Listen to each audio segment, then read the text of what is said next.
Bonjour à tous, Franck Muller. Eh bien écoutez, nous sommes lundi 31 août, ça y est, le mois d'août est terminé. C'est la rentrée pour les profs et demain la rentrée des enfants. Aïe aïe aïe, ça promet. Le masque, petit objet en tissu ou en papier ayant déchiré le tissu social français. La formule a toute la vertu de son bon sens. En 1940, la France était coupée en deux, entre pro et anti-Vichy. Aujourd'hui, c'est entre pro et anti-masque. J'attends qu'il y ait une autre libération pour mettre fin à cet odieux bazar, savamment orchestré par des criminels en col blanc. J'ai nommé les oligarques au pouvoir.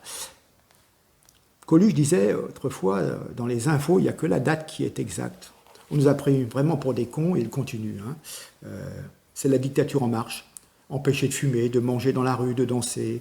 Ah, il ne faut pas que papy et mamie, il ne faut pas aller chercher les petits-enfants. Attendez, moi je suis papy. Est-ce que j'ai une tête à rester à la maison? Franchement, vous m'avez bien regardé, Castex.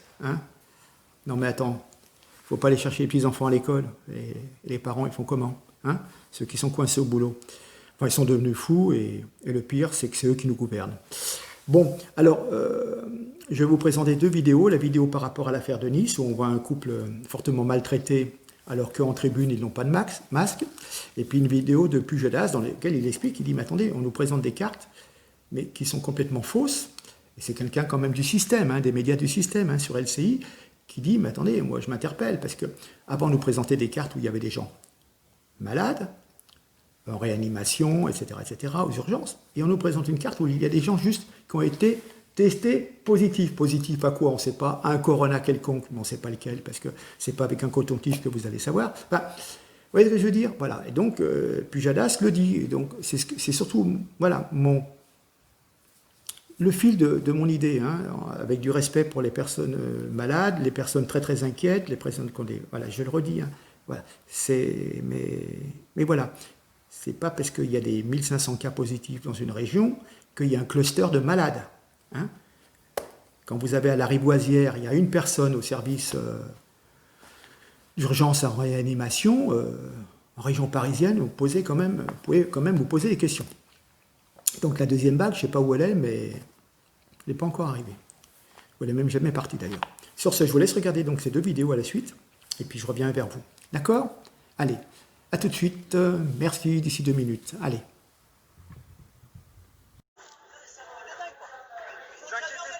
inquiétez pas, il y a la vidéo. Laissez faire. Non, je vais avoir honte de vous, bande de merde.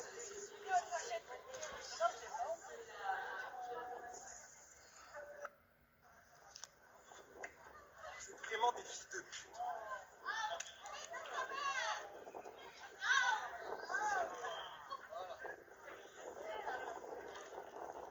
Vous êtes vraiment des... Et après on dit il n'y a pas de violence. Regarde bien ça. Qui a été présentée aujourd'hui, ce matin lors du point presse. Elle est à gauche. On nous présente une carte et on nous dit il y a désormais 21 départements en alerte. On se dit ah bon, on était sur une carte entièrement vierge, il n'y avait plus d'alerte. Bien, donc après ces deux vidéos édifiantes, je reviens tout de suite sur ce fameux Tour de France à Nice. Donc rappelez-vous déjà que nous avions eu un problème avec un employé de supérette dont le masque était glissé un peu sous le nez, qui s'était fait embarquer, manu militari, par deux policiers dans une supérette. Il était en train de ranger ses boîtes de conserve et ils l'ont menotté comme un malpropre, simplement pour cette histoire de masque avait glissé. Alors là, la police, si vous voulez, a quelque part violenté deux citoyens lors de l'étape du Tour de France à Nice. Tout ça pour un masque, a-t-on pu lire sur les réseaux sociaux. Il est vrai que la scène laisse à réfléchir sur le comportement policier, une certaine démesure dans l'interpellation qui a eu lieu donc à Nice ce 29 août. C'était le coup d'envoi du Tour de France. La ville de Nice a imposé le port du masque depuis le 20 août, c'est vrai, mais ce qui est certain d'ailleurs, c'est que les policiers de cette ville ont pris ce motif pour faire de la répression, comme c'est le cas ici. Vous avez vu vous-même les images. Effectivement, le masque est obligatoire de 8h du matin à minuit le soir pour toute personne de plus de 11 ans. Bien. Donc cette vidéo a a beaucoup circulé, a été vu des milliers de fois sur les réseaux sociaux. Donc ça montre un homme et une femme qui ont subi des violences de la part de policiers, sans équivoque. L'homme était resté allongé par terre, maintenu violemment par les policiers. Donc on le voit d'ailleurs, le front recouvert de sang. Et le témoin qui filme avec son smartphone rappelle bien qu'il y a une vidéo. Voilà. On se pose la question, cette histoire de port du masque obligatoire, ça en devient, si vous voulez, un argument de répression policière. Ils en profitent pour faire de l'excès de zèle, voire se laisser à de la violence gratuite. Et alors, vous voyez au-dessus, dans la tribune officielle, toute une flopée, le maire, je crois qu'il y avait le prince de Monaco, une ministre par-ci, une ministre par-là, enfin bon, des élites qui, eux, si vous voulez, ne portent pas le masque. À un moment, j'ai vu des clichés où ils se regroupaient pour faire un selfie, on les voyait 5 ou 6 bien collés les uns contre les autres en train de se photographier. On peut quand même se poser des questions. Si la loi est la même pour tous, ça savait que non, mais là, on a une confirmation. Bien. Alors, il s'est passé une chose, je vous l'ai dit, assez étonnante, et je dirais, ich bin ein Berliner. Il y a 60 ans, c'était John Fitzgerald Kennedy qui passait à Berlin. Aujourd'hui, on a son neveu, le sénateur Kennedy, Robert Kennedy, qui nous précise bien la seule chose dont un gouvernement a besoin pour transformer les gens en esclaves est la peur. Et si vous pouvez trouver quelque chose pour les effrayer, vous pouvez leur faire faire tout ce que vous voulez. Je vais vous résumer un petit peu ce qui s'est dit. C'est quand même très, très intelligent, très, très intéressant. Alors évidemment, au départ, même la presse américaine, la presse qui est pro-vaccin a dit oui, il va aller faire un discours devant 3000, 4000, 5000 nazis. Mon Dieu. Voilà. Et qu'est-ce qu'il répond? Vous verrez la vidéo, il répond avec beaucoup de talent. Nous sommes des gens qui aiment la démocratie, qui veulent des dirigeants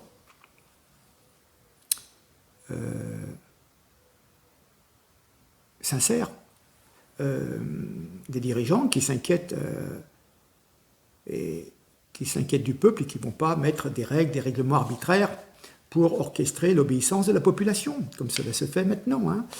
Nous voulons des officiels de santé qui n'ont pas de lien avec les big pharma, que ces gens-là travaillent pour le peuple et pas pour les labos pharmaceutiques.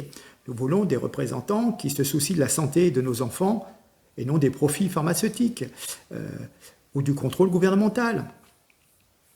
Et en fin de compte, il précise bien qu'il y a des gens de toutes couleurs et de nombreux drapeaux de tous les pays, de toutes nations, de toutes religions.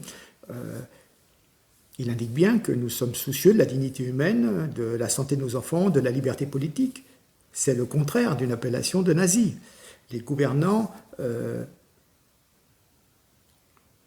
à la rigueur, aiment les pandémies, pour les mêmes raisons qu'ils aiment toujours les guerres. Pourquoi? Cela donne la possibilité d'imposer à la population des contrôles que jamais cette population n'aurait accepté autrement. Donc, ils ont créé des mécanismes et des institutions pour orchestrer, imposer, si vous voulez, une certaine obéissance qui tend à se généraliser sur l'ensemble du globe. Bill Gates, Anthony Fauci ont certainement planifié, ont réfléchi à la planification de certaines pandémies, enfin ce qu'il faudrait faire, quoi. Et alors quand on voit ces gens-là, la façon dont ils vivent, ce qu'ils nous disent, ils alimentent notre peur. Alors on avait demandé, à l'époque, on revient sur la propagande, et on avait demandé lors du procès de Nuremberg, c'est ce que nous rappelle donc le sénateur Kennedy, à Göring, comment avez-vous fait pour que les Allemands acceptent tout ce que vous avez fait, le régime nazi? Il dit c'est facile, c'est la valeur humaine. Pour transformer les gens en esclaves, c'est la peur. Donc c'est ce que je vous dis au départ. Vous trouvez quelque chose pour les effrayer, vous pouvez leur faire faire tout ce que vous voulez. D'accord? Voilà. Et puis alors, il fait une bonne remarque, notre ami Kennedy, c'est que pendant la quarantaine, qui a duré des semaines et des semaines, quelque part, on a intensifié la 5G. Ce qui veut montrer, je ne rentre pas dans les histoires, oui, les ondes et tout, ça attaque l'humain, ça l'affaiblit et tout. je ne suis pas compétent sur le sujet. Certaines personnes disent comme si, d'autres disent que... Mais bon, à un moment, il a raison dans son propos en disant, attendez, qu'est-ce que ça nous apporte de pouvoir télécharger un jeu en 5 secondes, 6 secondes, plutôt que 15 ou 20. Alors évidemment, plus c'est rapide, mais enfin vous allez télécharger un film, ça va durer avec la fibre même pas 1 minute, vous avez besoin que ça dure que 15 secondes. Vous voyez, alors évidemment, ok, pour la voiture connectée, elle va envoyer des informations sur les trajets avec les autres véhicules qui viennent en sens inverse et tout, ça sera tout automatisé, vous ne conduisez plus. Il n'y aura plus de chauffeur de taxi, il n'y aura plus de chauffeur Uber, etc., etc. Bon, il y a des tas de choses comme ça. Mais on s'avance dans des trucs, mais qui sont de plus en plus fous et déments. Vous voyez, je veux dire, est-ce que vous avez besoin, franchement, d'avoir votre frigo qui soit connecté à Internet et qui vous dise, tu n'as plus que 3 œufs, tu penseras à acheter une boîte de 6, hein, et il te manque une plaquette de beurre.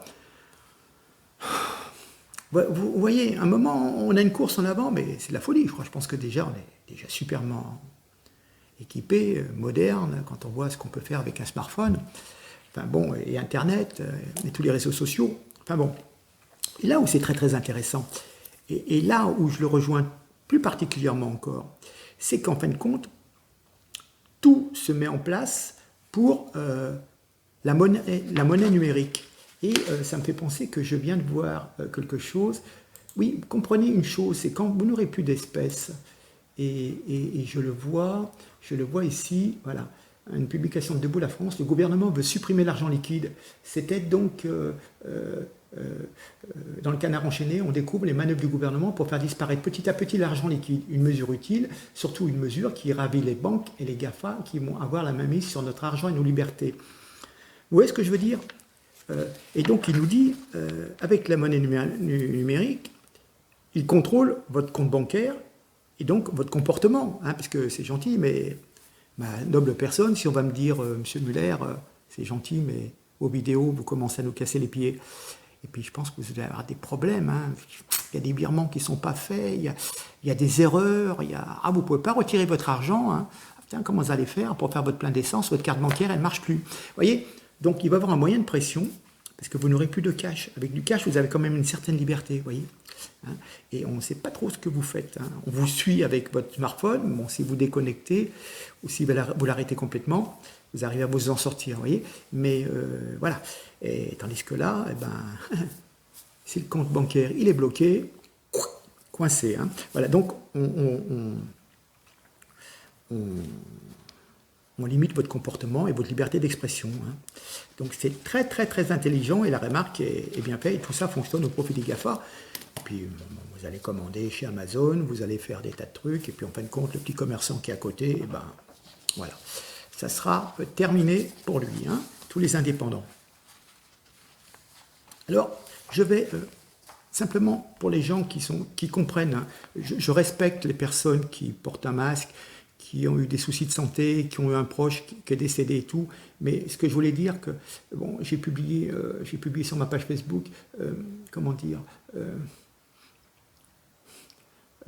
y avait ce qu'on appelle, il y a un institut américain qui s'appelle, je crois, le CDC, je vais vous dire, voilà, le CDC américain. Aux États-Unis, il semblerait. Je vous explique. Je vous ai toujours dit, moi, il y a des semaines et des semaines, je dis, il y a des gens qui meurent avec le Covid, mais pas à cause du Covid. C'est-à-dire, ils ont déjà 1 ou 2 maladies qui fait que le fait d'avoir le Covid, comme on pourrait l'avoir même avec une grosse grippe saisonnière, hein, si vous êtes déjà très très faible au niveau des poumons, si vous avez ce qu'on appelle des maladies morbides, une grosse obésité, enfin, des tas d'affections. Après, on peut mettre beaucoup de choses. Et bien, effectivement, le Covid, le choper, voilà. Mais ce n'est pas la force du Covid qui va vous tuer. La force du Covid, c'est une sale maladie, effectivement. C'est quelque chose d'assez spécial qui est difficile, parce que quand on voit comment certaines personnes décèdent, c'est très... ça interpelle. Hein. Mais ce que je veux dire par là, vous voyez... l'organisme américain nous dit aux États-Unis, seuls 6% des morts du Covid ne sont pas morts d'autre chose.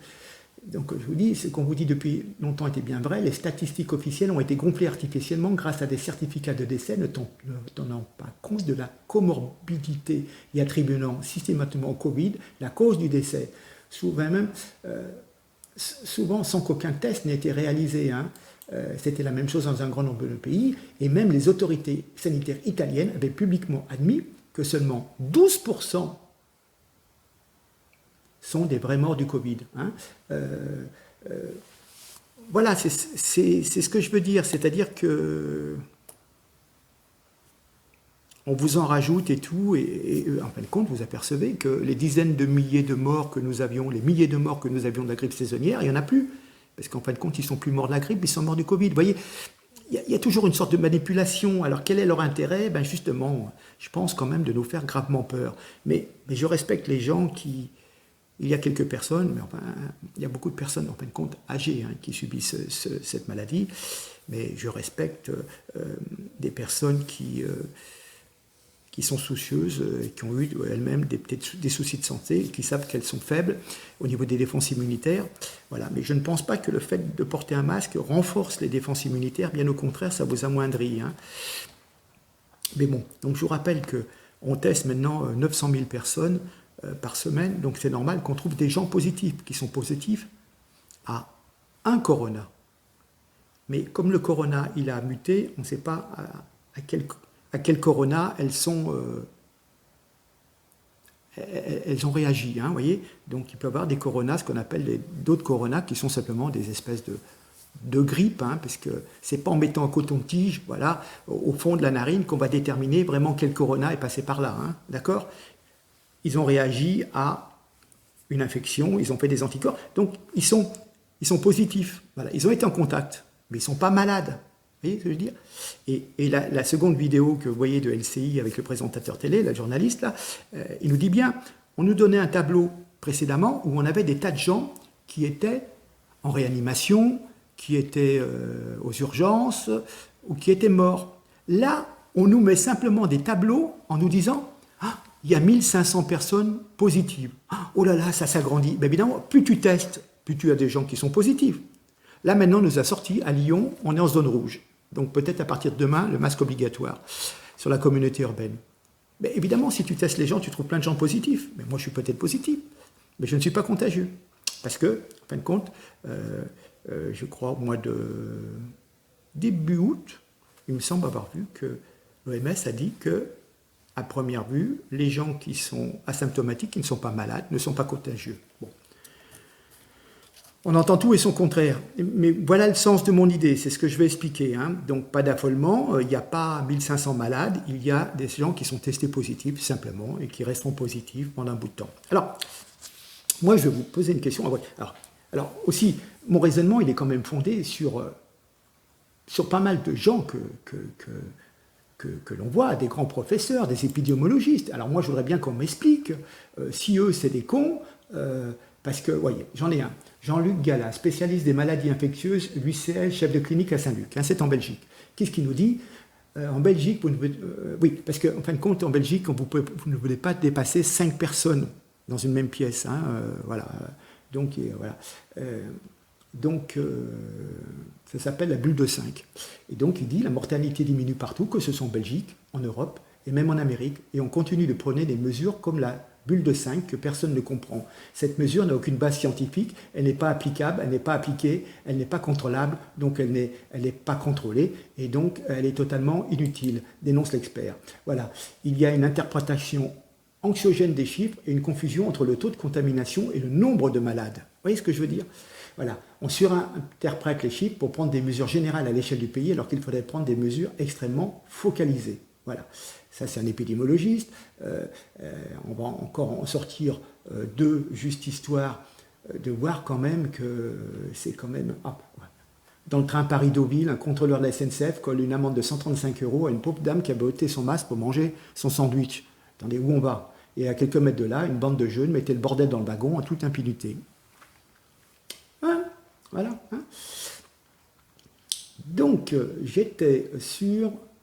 Voilà.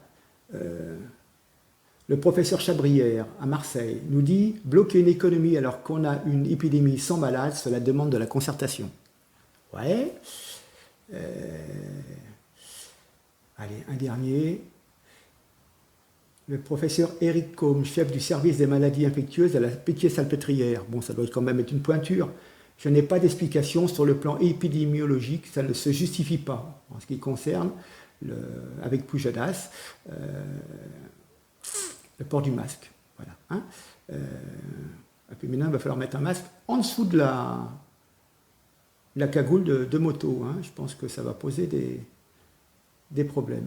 Oui, vous apercevez qu'en fin de compte, dans les bars et les restaurants de Paris, la police contrôle le respect du port du masque et des gestes barrières. Par contre, tous les milliers d'olibrius qui étaient sur des bagnoles à foutre le feu et à casser des vitrines et qui n'avaient pas de masque, là, on ne les contrôle pas. Hein. Mais quand on voit un couple comme à Nice, de blancs qui avaient le masque un peu à la main, qui l'avaient un peu enlevé pour respirer et tout, ah vite, on leur saute dessus, on les matraque. Hein. Ah oui, c'est facile. Hein. Pourquoi les mecs, vous ne les arrêtez pas dans les cités, hein, quand pas de masque, hein? Non, ah bah oui, donc on préfère s'en prendre généralement à des gens tranquilles, des pères de famille, et souvent des blancs, hein, et puis parce qu'eux, ils prennent des coups sur la tête, ils payent leur amende, 135 €, c'est bien pour mes statistiques, hein. Voilà, c'est ça. Hein. Par contre, on ne vous a pas vu dimanche soir, hein, quand il y avait les pseudo-supporters du Paris Saint-Germain, hein, qui étaient dans la rue. Là, on n'a vu personne, hein. Vous ne leur avez pas fait faire des tests et puis dire où il est votre masque, hein. Non, c'est bon. On a compris dans quel sens ça va. Bon, je reviens à mon propos. Alors bien sûr qu'à la maison, nous appliquons des règles très strictes contre le Covid-19. Nous n'écoutons aucun média, aucun journaliste du système, aucun membre du gouvernement ou de la majorité et aucun médecin financé par les laboratoires. Ces gestes simples vous protégeront au niveau de votre cerveau, bien sûr. Hein. Je rappelle quand même qu'il y a une énorme info qui est passée inaperçue, c'est que ce virus... Hein, en quelques mois, il a tué quand même 80% de nos droits et de nos libertés. On réfléchit? Oui, d'accord. Bon. Maintenant, je vous pose une question, parce que j'ai vu quelque chose que je m'étais imprimé, je vous ai vous en parlé, mais la richesse de l'actualité, j'ai imprimé ça 24 août. Combien de fois les technocrates de la Commission comptent-ils, Bruxelles, hein, nous faire piquer chaque citoyen européen? Il y a quand même une surenchère inquiétante autour de vaccins pas encore validés et dont l'efficacité sera, quoi qu'il arrive, extrêmement douteuse. Je me rappelle que j'ai lu que les labos ont bien dit on met un vaccin, mais s'il y a des problèmes derrière, on ne veut pas être inquiété. Hein. On a donc amnestie. Vous ne pourrez pas vous retourner contre le labo si quelqu'un devient autiste ou génère une maladie grave. Il n'y a pas de recours contre ce vaccin. Hein. Ils se l'ont fait signer par les gouvernements.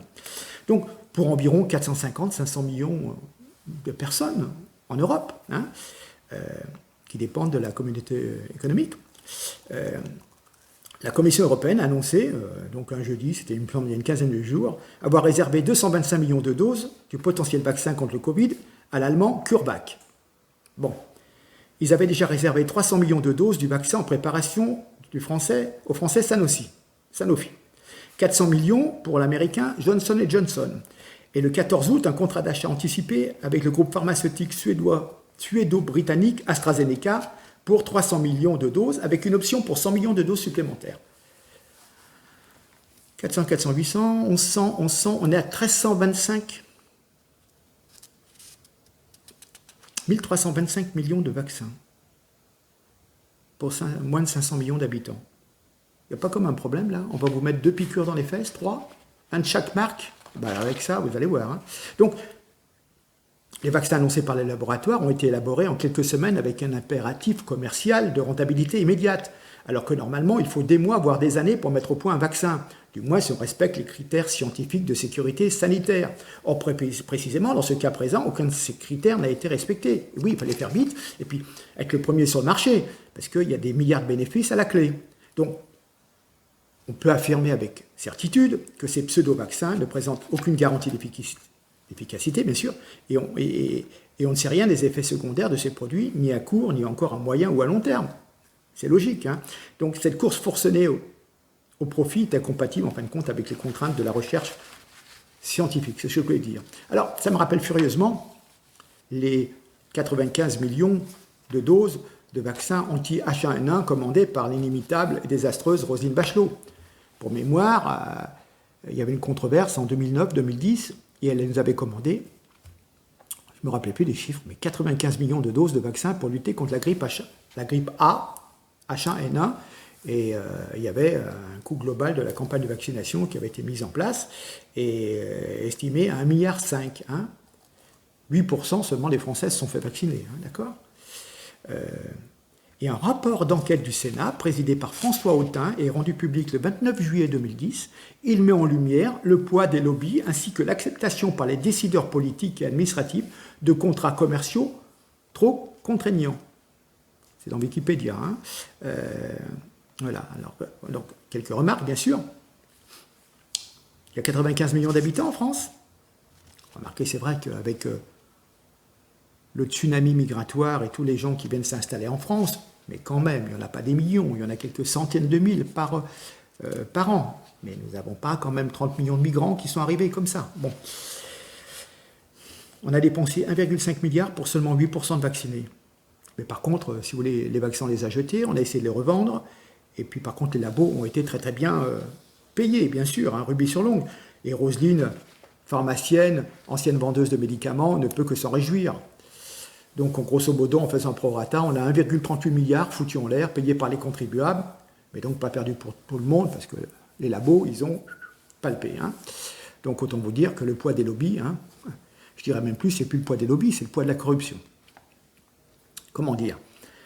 Dans le rapport du Sénat, l'acceptation par les décideurs politiques et administratifs de contrats commerciaux trop contraignants. C'est de la langue de bois, ça.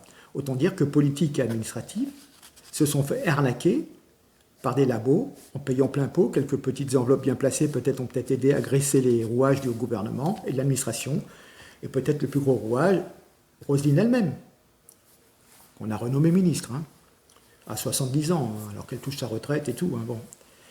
Il y a peut-être d'autres personnes qualifiées pour faire ministre de la Culture, mais bon. C'est toujours Macron, vous voyez, pour ramener des gens, des anciens gouvernements de droite, pour conforter sa position à droite. Vous voyez ce que je veux dire, hein? Des LR, des ex-LR, des ministres de Sarkozy. Vous voyez, on continue, Darmanin, etc. etc. C'est vicieux, hein? Et les LR, comme ça. Bon. Donc, en fin de compte, on s'aperçoit que les labos rééditent le même coup. Hein? C'est même mieux, hein, parce que, bon, à 1200, 1300... millions de vaccins pour 450 millions de... Voilà, enfin bref. Enfin, à croire que les fonctionnaires, les politiques de l'Union européenne et nationaux hein, ne savent pas compter, ou alors ils sont arrosés à coups de manium de champagne, ou... c'est bizarre, ou ils ont 10 ans d'âge mental.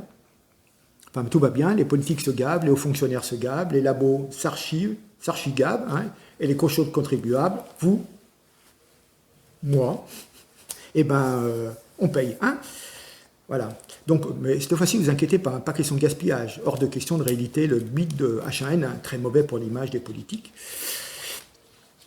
Les fonctionnaires, à la limite, ils s'en foutent, ils ont un emploi à vie, hein, parce qu'on ne les vire pas. Mais les politiques, ça ferait mal. Alors, c'est pour ça qu'on nous terrorise avec une hypothétique deuxième vague en Europe, une information, enfin une intoxication reprise par des télés sud-américaines aussi, même maintenant, en faisant mentir les chiffres. On teste plus, donc on trouve plus de cas positifs, en grande partie asymptomatiques, voilà tout.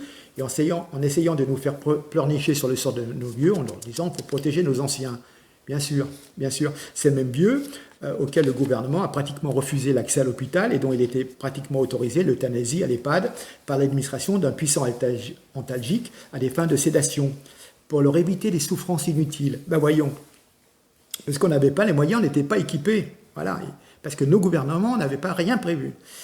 Je rappelle qu'il y avait un nom, en 1938, 1940, les responsables sanitaires nazis avaient trouvé un nom charmant pour justifier et qualifier le poison qui était administré, qui s'appelait l'action T4.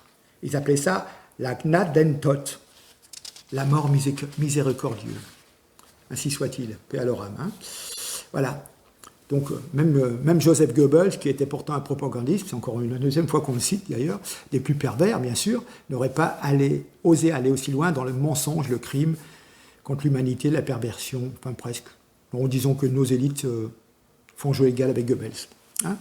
Voilà. On attend avec impatience, que la police d'État arrête et arrache les ongles de Raoult pour lui faire avouer que l'hydroxychloroquine est un placebo et puis on va l'emmener dans un camp de travail, peut-être au fin fond de la Lozère ou de la Creuse, hein. Et il travaillera jusqu'à la mort s'en suive à la fabrication de miraculeux vaccins mis sur le marché sans études. Voilà. Et bien en fin de compte, c'est plus le troisième Reich, c'est le quatrième Reich, hein. Oui, je pense. Tout ça pour nous obliger à porter, donc à consommer des masques qui sont devenus indispensables, puisque maintenant on les a achetés, donc on devait les utiliser. Et puis on nous terrorise matin, midi et soir par médias interposés en nous menaçant de prune à 135 € en cas d'insoumission. C'est bien le mot adéquat d'ailleurs, hein. Donc on voit de pauvres zombies apeurés raser les murs de rues désertes, ou presque, conduire seuls dans leur voiture, ou pire avec leurs conjoints, avec leur masque sur le groin, on va dire. Vraiment, c'est de la paronie, la parano, pardon. On nage en plein délire, hein. Et puis il le garde à la maison, hein, pour aller au lit peut-être, hein. Ah, pour les câlins, ah non, mais il n'y a plus de câlins, hein. Ah non, chambre à part, hein. Ah ouais, ceinture. Donc, il est fort à parier, si on ne réagit pas, que des mesures ultra-coercitives seront utilisées pour nous vacciner de force, interdiction de circuler en transport en commun, sans attestation de vaccination. Et oui, il faudra un Ausweis pour sortir, hein, oui. Interdiction de quitter son domicile sans la dite attestation, sous peine de forte amende. Et puis, en cas de récidive, une saisie sur votre compte bancaire ou par huissier à domicile, des peines de prison ferme, hein. C'est-à-dire qu'on fait sortir les violeurs, et puis vous, si vous n'avez pas votre vaccin, eh ben vous, on vous met au trou. Voilà, hein. Voilà. De toute façon, n'oubliez pas, hein, prison ferme, voire hospitalisation d'office en milieu hospitalier, sans limite de durée. N'oubliez pas que n'importe quel officier de police judiciaire vicieux, à commencer par votre mère, peut vous faire interner d'office si vous représentez un danger pour vous-même ou pour autrui. Voilà. Pour autrui, tout à fait. Notion des plus vagues se prêtant à de moultes interprétations, pratiques courantes en URSS, jusqu'à Gorbatchev. Je vous aurais prévenu. Voilà, comme disaient les commissaires politiques de Staline, Mao, Pol Pot, fais ton autocritique, camarade. Et donc, voilà. Donc, c'est l'horreur totale, le cauchemar absolu. Mais c'est pas un cauchemar, c'est la réalité, hein. Voilà, je me pose la question si Raoult, à un moment, il ne va pas finir par partir et demander l'asile politique à Poutine, hein. D'aller très loin de la France, hein, parce que le chancelier Macron, avec sa clique de criminels et ses services spéciaux, un accident est si vite arrivé, hein, un petit poison. Enfin, voilà. Bon, je vais laisser là, parce que je suis encore en méchant complotiste, hein, voilà. Enfin, ce que je veux dire par là, c'est que on n'a plus le droit de se poser des questions sans être complotiste, sans se raconter des tas de trucs, des tas de bobards. Vous voyez, sénateur Kennedy, bon, ben, c'est quelqu'un du système aux États-Unis. Quel est vraiment son intérêt? Je sais qu'il s'était passé, parce qu'il faut savoir qu'aux États-Unis, vous avez quand même, jusqu'à l'âge de 20 ans, 150 vaccins. Il y a une histoire comme ça. Et donc, les gens, ils chopent toujours des tas de maladies, d'allergies, de tas de trucs, quoi. Il le disait lui-même, il disait, eux qui sont toute une bande de cousins et tout, la grande famille Kennedy et tout, il dit, il n'y avait jamais de problème dans nos familles jusqu'en 1980 et quelques. Il y avait, comme en France, 12 vaccins, 15 vaccins, vous voyez. Et là, maintenant, ils en ont plus de 100. Et du coup, ben, allergique à ci, allergique je veux dire, au gluten, allergique à... Et en fin de compte, c'est avec ces doses massives de vaccins, plus ce qu'ils mettent dedans, et ben voilà. Et donc, c'est comme ça qu'il a réagi. Il a commencé à lancer sa campagne anti-vaccin. Voilà. Bon, écoutez, je vous laisse, ça fait déjà plus de 30 minutes. Je vous remercie, je vous dis bientôt, j'espère que je vous aurai apporté des éléments de réflexion. Vous voyez, à un moment, c'est insupportable, quoi. Je vais voir les gens, hein, se faire bastonner à Nice, et puis vous les voyez les autres en haut de l'estrade, là, dans la tribune officielle, qui n'ont pas de masque. Franchement, c'est révoltant, quoi. On en arrive à des trucs, on fait descendre les gens de train pour un petit truc, vous voyez, légèrement de travers. Mais je sais pas, moi, et parfois je suis en entreprise, donc je mets par politesse et par obligation, mais simplement le fait de parler, mais j'ai ce masque, toutes les 2 minutes, il descend, quoi. C'est-à-dire, au moins 10 fois ou 12 fois en une demi-heure, je suis obligé de le remonter. Je suis là, je suis en train de le remonter. Mais je le touche avec mes doigts, donc automatiquement, je le remonte. Donc les microbes, ils passent dessus. Vous voyez, je veux dire, je n'arrive pas à... La protection, elle est illusoire. Je l'ai déjà contaminé, mon masque. Mais comment voulez-vous? Il glisse quand je parle. Ou il faudrait que je le scotche sous les lunettes, ou je le coince sous les lunettes. Mais... Enfin bon, bref. Allez. Sur ce, je vous laisse. Merci pour votre écoute. Mais écoutez, vous savez, hein, vous partagez, vous abonnez. faites comme bien bon vous semble. Allez, je vous embrasse tous. J'espère vous retrouver tous en bonne santé. Et puis, faites très attention quand même. Allez, courage. Merci, à bientôt. Au revoir.